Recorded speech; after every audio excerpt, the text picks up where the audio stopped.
Good evening. I'm Paige Trevor. I'm a certified parent educator, and I've been leading parenting classes for 20 years. And I have two kids that are now 27 and 25. We would love it who is here to put in the chat the school your children go to, what grade they're in, and what chore you would like them to do by the end of the summer. And we will just get started about kids, summer break, chores, cooperation, and fostering independence. Chores is very much one of my favorite topics to talk about. I think only good things come from grappling with this hard topic. So let's go ahead and go to the agenda. And I'm joined by my colleague, Colleen Reed, who Anna already introduced, and she will help with the chat and with any other questions that you have, and also populate the chat with links to things that might be useful to you. So we're going to start off by talking about how remembering that we have a choice. When it comes to chores, a lot of times parents feel victimized by everything they have to do, and some stuff is factual. We do have to do stuff, but we have a little more choice and autonomy than sometimes we give ourselves credit for. We want to I want to spend some time talking about why chores matter. I think chores are such an important part of children's lives, and training children how to take care of themselves, how to participate in a group, how to cooperate, and giving them those good feel good emotions around chores is so important. We'll talk about the team approach. How can you really solve chores as a team rather than as the parent upon high assigning things and then having children just do what you say. Then we'll talk about setting kids up for success and how to ask for help. A lot of times parents are good at telling kids what to do, and we need more skills about training kids what to do. And then also we need more communication skills on ways to ask for help that is more likely to get a child to help you out, because we do want to foster that cooperation. All right, so let's start with the juicy slide of resentment. And if you feel resentful about the chores you do, you can throw that in the chat. But it is really important to understand and be aware of your thoughts and feelings around chores.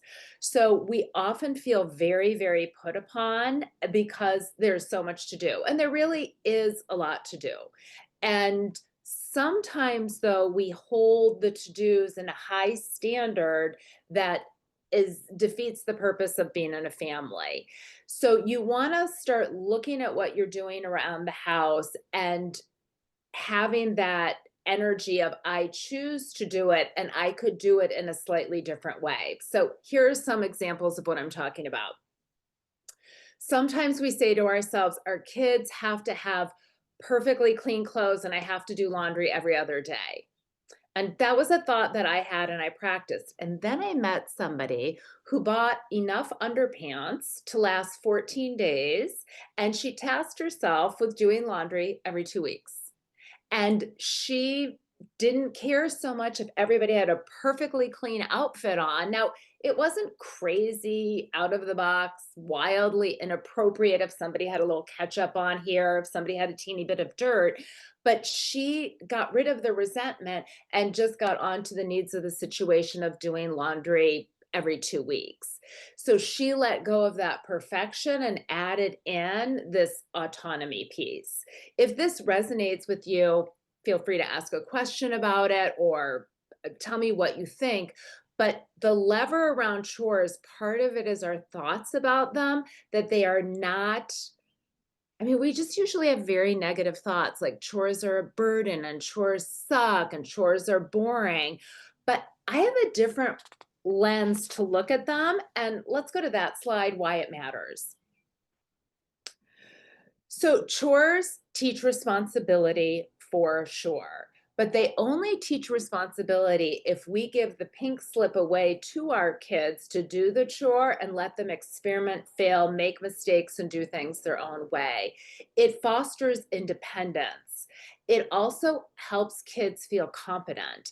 I knew the kids that came to my house for sleepovers, the ones that did chores versus the one who didn't do chores. So the kids who did chores at home would gladly get up at my house and help me load the dishwasher. And it's so much more fun to do chores at not your own house and for not your mom. And those kids would come and, I remember one kid like doing it like Tetris or some video game. So it was all neat and very tidy. And he redid what my son did because he could do it better. And the kids that didn't do chores, I could tell felt a little bit of shame and incapable, or they went to the other side of the coin and expected special services and just waited for somebody to serve them. So that is the considerate piece. It matters because chores are a place, not the place, but they are a place where we can grow responsibility, independence, competence, and consideration. We've put, Colleen's going to put a few articles. I did a little research because science is really on chores' side. And there's a great Psychology Today article, and they talk about 8 advantages for doing chores. And I'm just going to read them to you. Number one, it leads to creative problem solving. And what does our world need right now? Creative problem solving. Two, some of you guys are too young to worry about this, but some of us are just the right age. It lowers dementia risk. What? So great. Number three, it promotes health. When you do chores, it's a fully embodied experience. You get exercise snacks. You walk up and down the stairs. You to and fro the laundry. So it is a full body experience that gives you a teeny bit of mobility and those exercise snacks. It increases motivation. So, when you've got that feeling of lethargy and nothing sounds good, and maybe you've been scrolling on your phone, you get up, you make your bed, you see the bed mate, it increases your motivation to do the next thing. Chores are actually really good for your mental health. They help you feel self-efficacy. That's the feeling like I can make a difference in the world. It promotes competence and mastery is such a great feeling. I am somebody that can start something, do something, and finish something. And if you can do that around dinner, then boy, maybe you could do that for your AP classes when you're in high school. So it helps with the growth mindset. So the growth mindset is that I am somebody that can learn and change rather than I am somebody that just doesn't know how to cook. So the growth mindset is I don't know yet, but I sure can learn how. And we want kids to have a growth mindset. Chores can be helpful with that. They really help kids with their mental health. Kids spend a lot of time these days either in adult centered activities where an adult's in charge, or they're on a screen, and they don't have that embodied experience of letting their mind wander and get to know their insides and feel like, I got something important done. And chores give you that opportunity. They reduce stress because you're using your body, because you're using all of your senses, because you're getting something done and you can see it and it's visible. And chores for parents, this is just a little thing, it's a sneaky way to get me time. A lot of kids won't follow you. This is just for your own benefit to know. A lot of kids don't follow you to the bathroom if you're going to clean the bathroom. So you can spend a little bit of me time thinking your own thoughts without people bugging you. So I don't want to say they're the lever, but they are really a great platform on which to grow responsibility, the growth mindset, competence, and little tiny nuggets of mental health, self-efficacy, and mastery. All right. So people with kids, this may sound familiar, but in my experience and what I've observed is that little kids love to help with chores. So if you have a 3-year-old and they walk into your kitchen and they say these 2 words, your back might just go out. And those 2 words are I help. And oh, my back already went out just thinking about that. A 3-year-old's coming into your kitchen, you're like, it's going to be messy, it's going to be slow, it's going to be a nightmare. So we put them in front of a TV set or a screen. And they learn that when we're doing something adult, they get a screen and then we have our quiet. And that's fine. We can do that some of the time. But then what happens is we get an 11-year-old and we're in the kitchen and we say to ourselves, why am I the only one standing up? Why am I the only one doing anything? So we want to, when they're young, is to enroll them into helping us. So kids cooperate, people cooperate when they feel connected to us. So if you have a lot of resistance around chores, you want to think to yourself, am I connected with this child? Do I spend time listening to them without demanding anything from them? Are there times where I get into their world and I do something that they want to do, even for 10 minutes? And also, do they feel respected?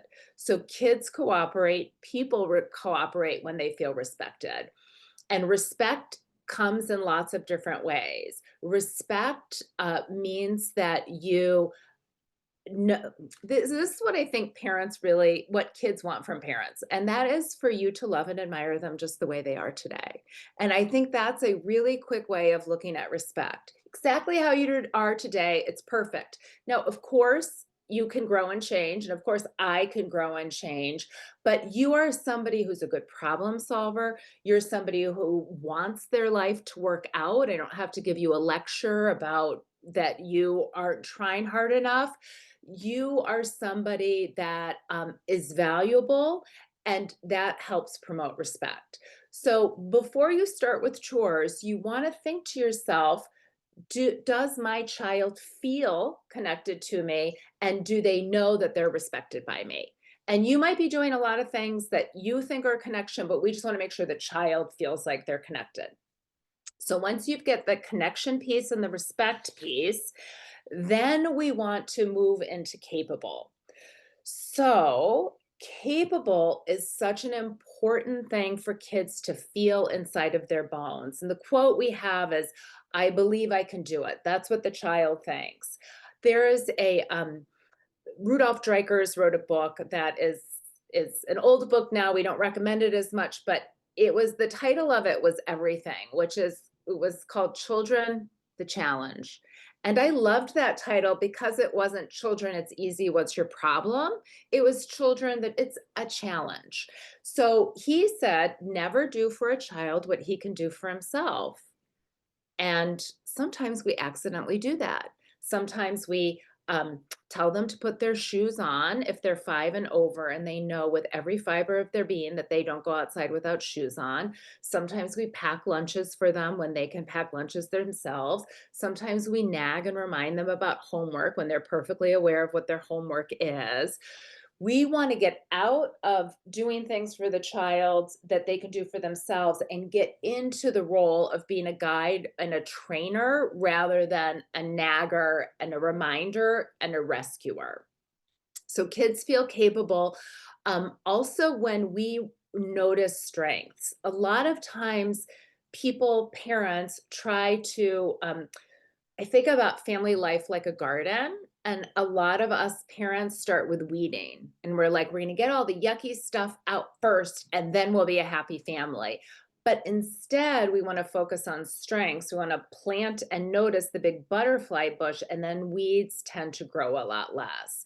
So kids feel capable when you remind them of past experiences or challenges they faced. And that's a really good detective job for parents, to keep a little credit list for yourself, first of all, because we need to feel good about ourselves too, and nobody's going to do it for us. But to keep a little credit list for your kids. It doesn't have to be posted, it doesn't have to be a big deal, but got to the school bus on time, was kind to their little cousin, helped me crack the eggs when I was making those scrambled eggs. Start a little list of the can-do list that that child does, and then you'll be able to remind them of that when a new chore comes in. And then express faith in their abilities. And sometimes the faith muscle is like a little underused muscle in our body, and we want to practice using the faith muscle. There's a great book called The Self-Driven Child, and I think it's especially great once your kid hits double digits. And they really talk about in that book that kids want their life to work out too. And I think that thought was not a thought I had when I had teenagers. I'm like, they're just lazy and they just want to fool around and they don't want to do anything. And when I came to realize that no, they really do want an interesting big life also, and they want to fool around and not do things as quickly as we want them to. But it is really a great use of your time to start thinking about, do you have faith in them? How can you grow faith in them? How can you notice all of their strengths? So that's capable, and we want to grow that as much as we can. It's so connected to chores. All right.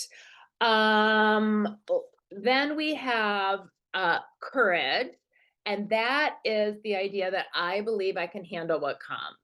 Courage is a very, very necessary tool that we need to all have right now. And um, we want to encourage the child often. So encourage is a little bit different than praise. When we say encouragement, a lot of us hear praise like good job, you're awesome. Encouragement is much more low key than that, and it's very specific. So encouragement might look like saying to the child, thank you for bringing in that last bag of groceries. It really saved me time so I could run to the bathroom before I started cooking dinner. Thank you so much for helping with your little brother. That 5 minutes when I could go brush my teeth without a little person on me, relax my shoulders. I feel some energy. Let's read together tonight. So it's noticing that the child's strengths, it's noticing specific things, and it's really seeing the glass half full when it comes to the child. Then you want to build on the strengths, which we talked about. And here's a really fun one. I love this one. Model imperfection and how to deal with it. Because what I have noticed recently is I don't do things perfectly. And kids love the stories of parents having troubles and then being able to help them.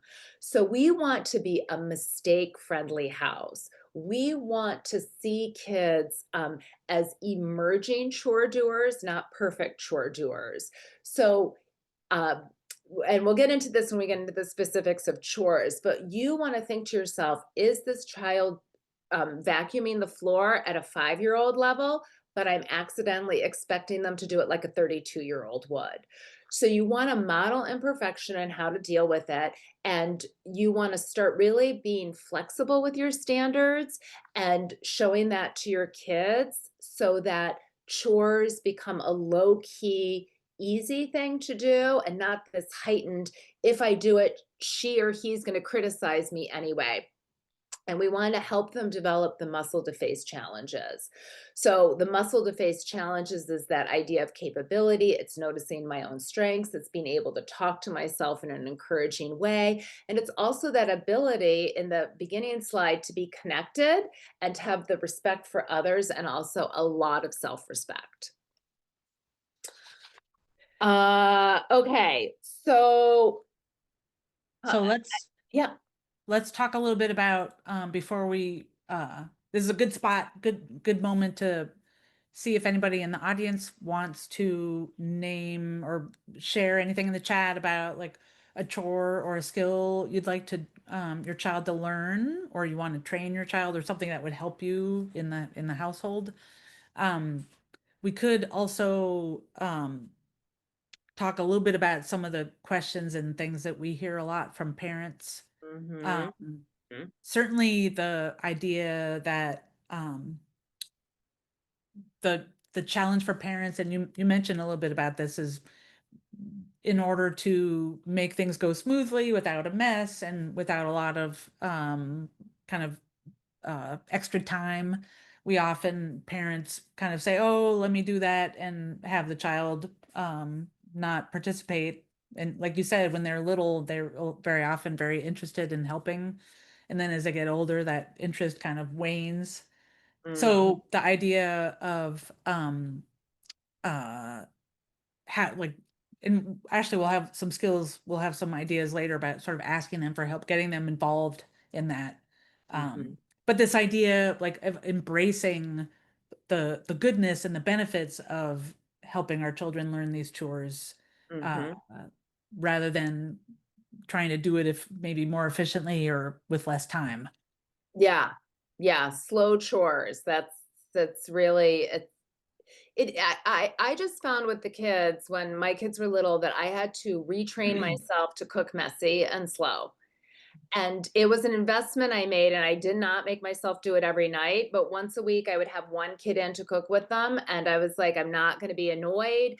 Or if I'm annoyed, I just wanna be somebody that I wanna be somebody that you can come into the kitchen with and you have a good time. It doesn't mean they don't Mhm. clean up after themselves, it doesn't mean you don't give them tips, but it just means that you're somebody that knows that imperfection happens and knows that Mhm. people are emerging learners.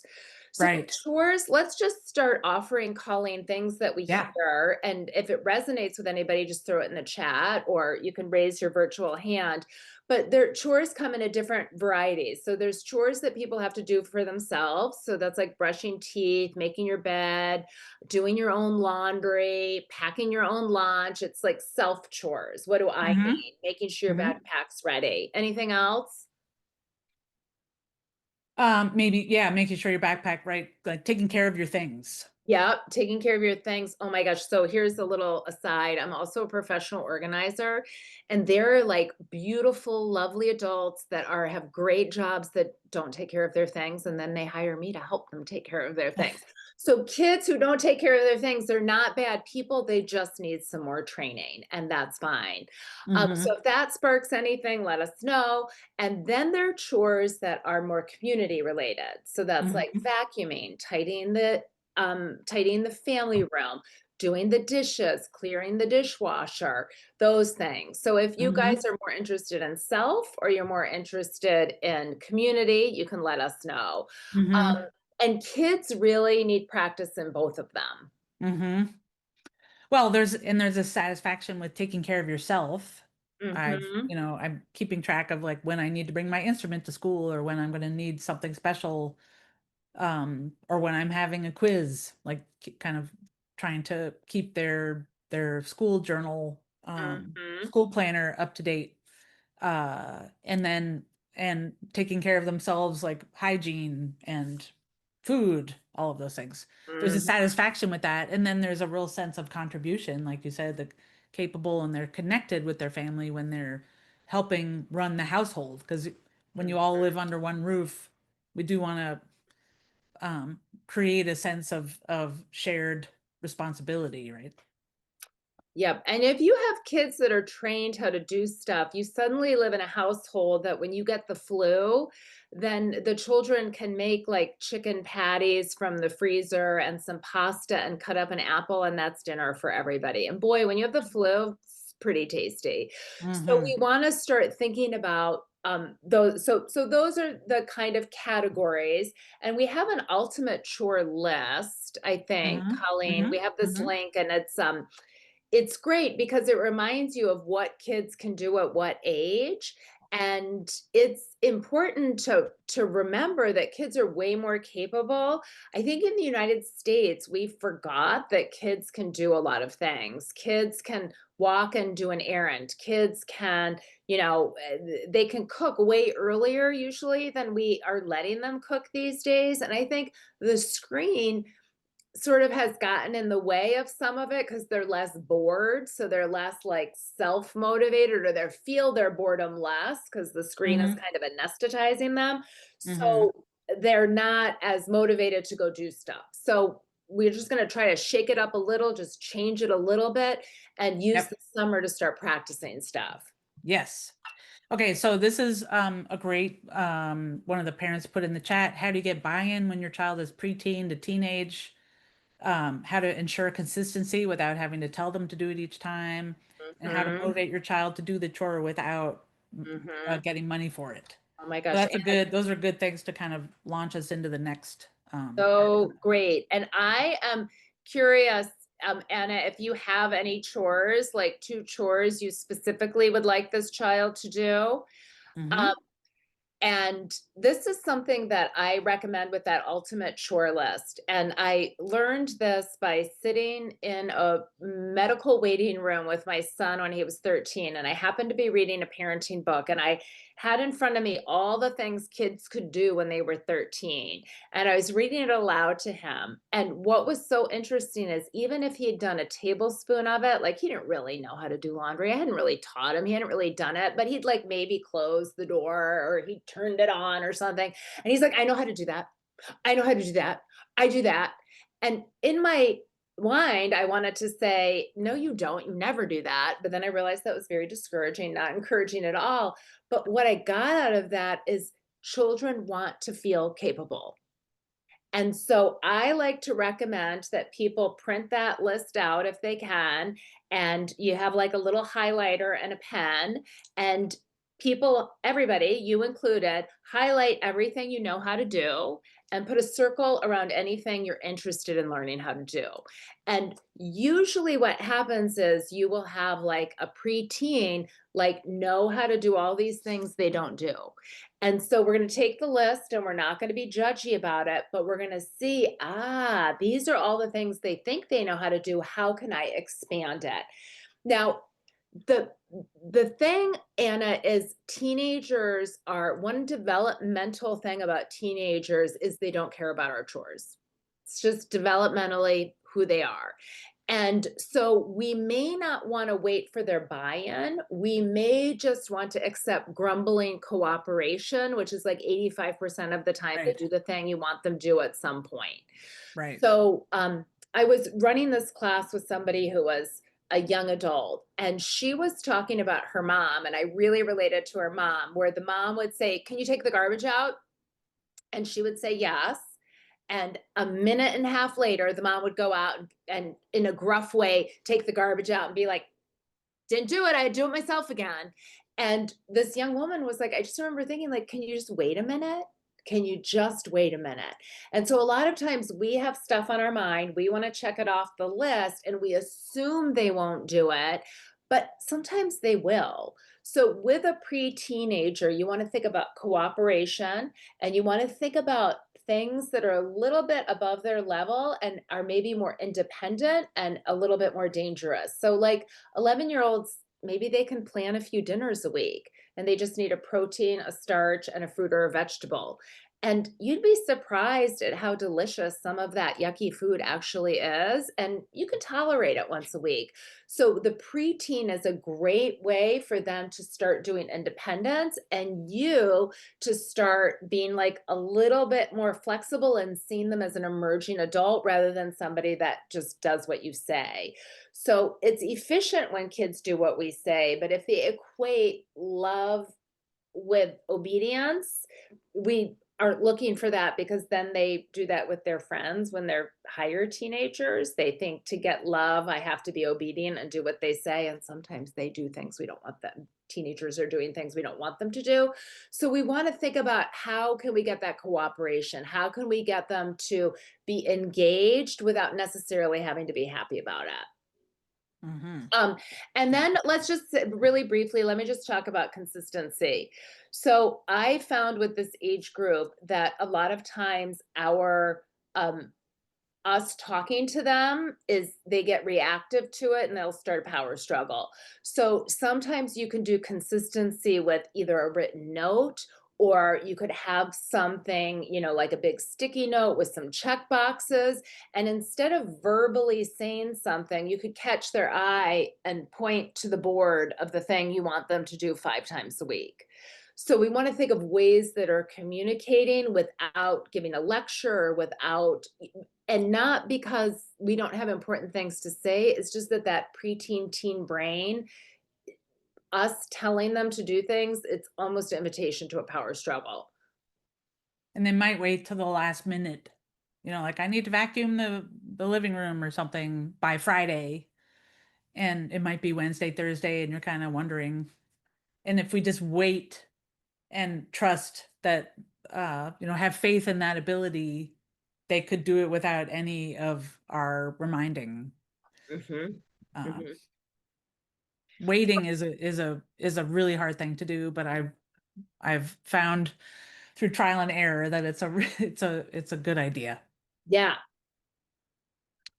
Okay, so are we ready to go to the next? yeah, yeah, and Anna, any follow-up questions you wanna put in the chat, feel free, because we're happy to do that. All right, so this is in the sharing household responsibilities, so this would be something that everybody's doing, so this family here is just tidying up. They're just doing a quick little 10-minute tidy, or maybe they're tidying on the weekend, they're putting toys away, and they're vacuuming. So in the team approach, we wanna offer choices, and Where we usually mess up is we go into a room and we see what needs to be done, and then we tell people what needs to be done, and they feel bossed around, and nobody, let's be honest, likes to feel bossed around. So a team approach might be to be like, the the family room has to get tidied, so everybody come in here. And if you're low key and consistent, usually they will. They might grumble a little bit, and instead of starting off with what each person's going to do, you might sit down rather than standing up. You might slow down rather than speeding up. And you might say something like, what needs to be done here? And you have a really awkward pregnant pause and you don't say anything. And the pregnant pause activates other people to turn on their brains and look around and think. And so they might say, we need to vacuum, we need to put the toys away, dad needs to get his laptop out of here, whatever it is. And then you offer choices. Hey, I'd be willing to vacuum. What are you willing to do? And they can select it. And you can say, like, we're going to practice doing this tidy up of the family room every night.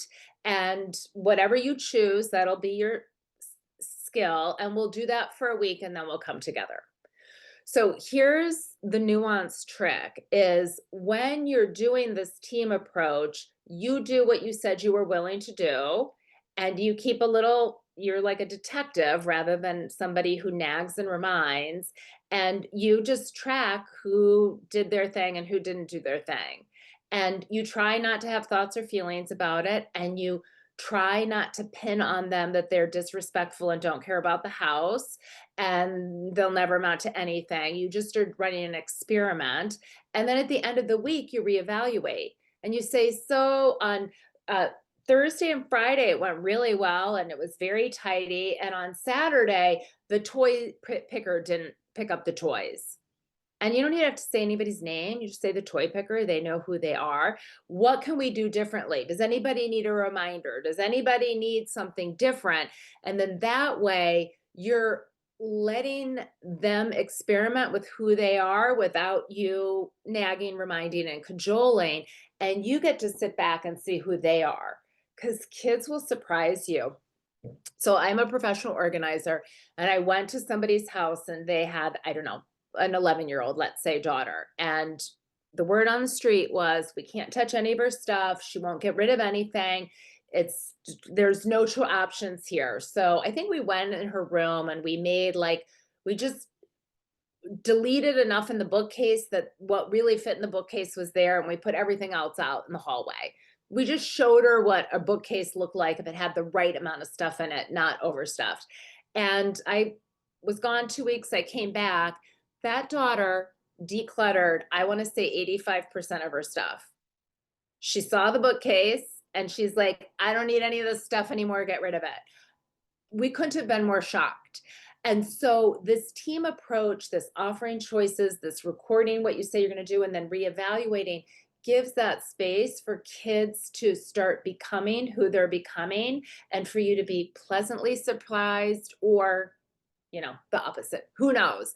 But it's very exciting not to know. And kids, people will surprise you. You'll even surprise yourself. That's the team approach. The next thing we're going to do is set kids up for success by training them. So, training is actually a really high value skill to have, which is very different than telling someone what to do. Training is when you invite someone in to do a task. So, we've got this little window cleaner here. And so, if I were telling somebody what to do, I would say, go get the Windex and clean the window. And I don't know what would happen, right? Depends on the kid.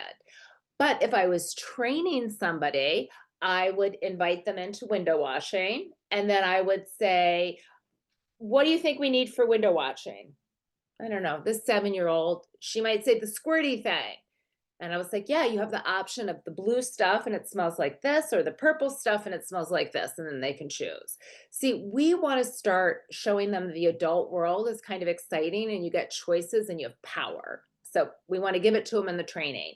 And then, what do you think you want to wipe it off with? And she might say, paper towels. And you might say, fine.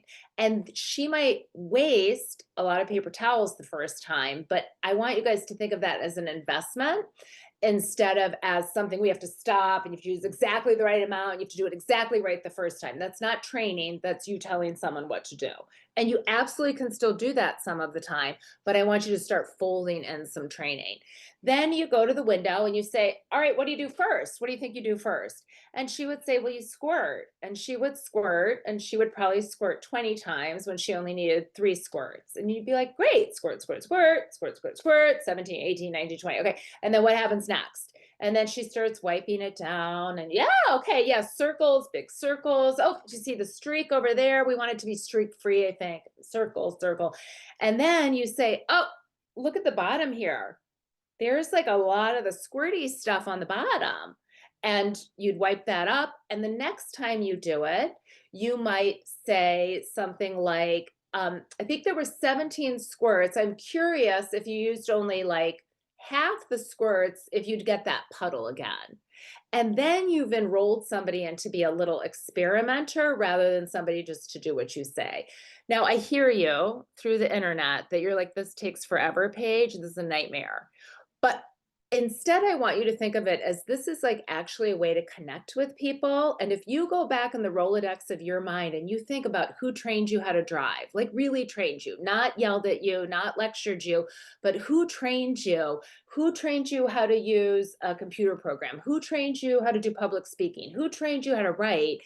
You will find some of these things, which is start with questions, start what they already know, notice everything they do right, let them fully experiment, and then work backwards from there. So that's what training is. When kids are really resistant to training and you offer like, hey, do you want to learn how to make pancakes? Hey, would you like to learn how to, clear the dishwasher? And you get no, no, no, no, no, resistance, resistance. You want to go back to that beginning slide, which is connection and respect, and make sure those things are happening. All right, then we have how to ask for help. So sometimes we ask for help while we're standing up and we're in a bad mood and we yell. And usually it's not super inviting to anybody. Instead, we want to ask for help by getting this picture here. The parent is at about eye level. So you want to go to the child, make eye contact, and ask if they would help you out.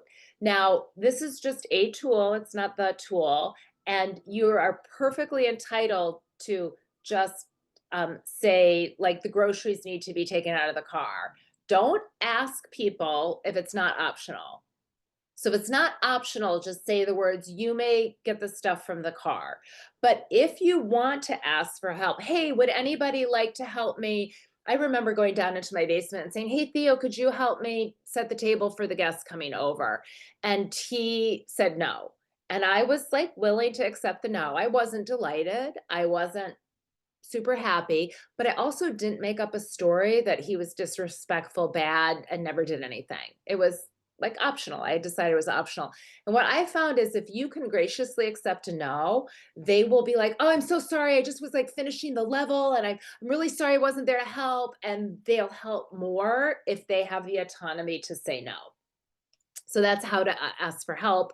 And again, you absolutely don't have to ask, would you be willing if that's really not optional? Like it's time to get in the car or whatever it is. But put that in your back pocket to accept no's and see if anything changes. Then we have we wanted to talk a little bit about training for new experiences. So summertime is something that, like kids can go to camp, or I remember in the summer, like people started taking the bus places. People started going into new carpools.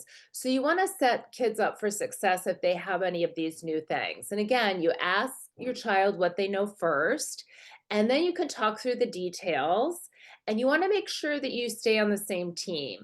When it comes to chores or new experiences, you want to think that the chore is over here and you and your child are shoulder to shoulder. It's not you against the child with the chore in the middle. It's us against those dirty dishes. How are the dirty dishes going to get done for us? And you want to again stay in that place where you're conveying their abilities. You're a kid who's on time every day for school, and remember those strengths so that new experiences for them, they can feel a little bit of fear, but still have that growth mindset we talked about earlier to start taking on some of these life skills that are a little bit of drudgery. And actually, again, those 8 things that chores are great for, that would be great for the kids. And so, we would love to hear any takeaways that you have and also any questions you have. If there's anything you heard tonight that you're going to do differently or you're going to say differently, you can throw that in the chat. The main thing that we wanted to end with was that, chores are really life skills and we all need them. And the more you can practice, the better you get at anything.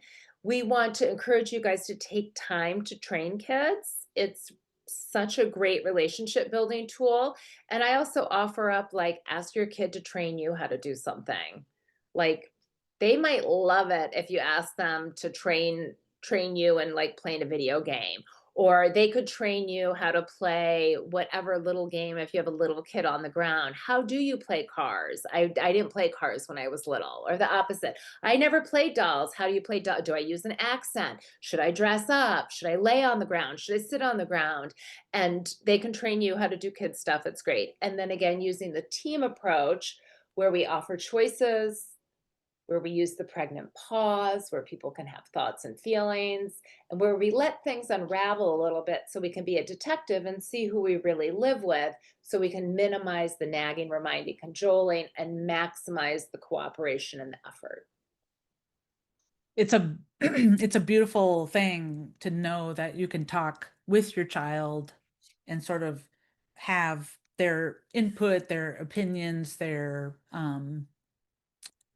the things that they struggle with, um and uh and work together, like you're on the same, you're sort of swimming in the same direction, or you're moving in the same direction rather than like being sort of butting heads with each other. And kids learn a lot of things at school that if we ask them, "Oh, how do you solve that in the classroom? How do things get picked up in the classroom? What do you have any ideas?" I mean, my kids, I've told this story a bunch of times, but like when one of my kids was a preteen, so Anna probably around the same age, his job was to set, or we traded the job of setting the table. And he knew how to set the table with the fork and the knife and the spoon. And he got around this preteen age and he started taking everything and putting it in the center of the table. And I was like, well, that smells like defiance to me. It feels like a power struggle. And then I stopped and I thought to myself, does this meet the needs of the situation? Can I sit in my chair and can I get everything I need? Can everybody else get everything he needs? And it was not my favorite, but it was fine. And every now and then I would say to him, honey, could you set the table like the Queen of England, may she rest in peace, is coming to dinner, or somebody, like grandpa's coming to dinner, whatever it is, somebody that is held in higher esteem maybe than me, and they would set the table nicely for her. And he would grumble and he would do it.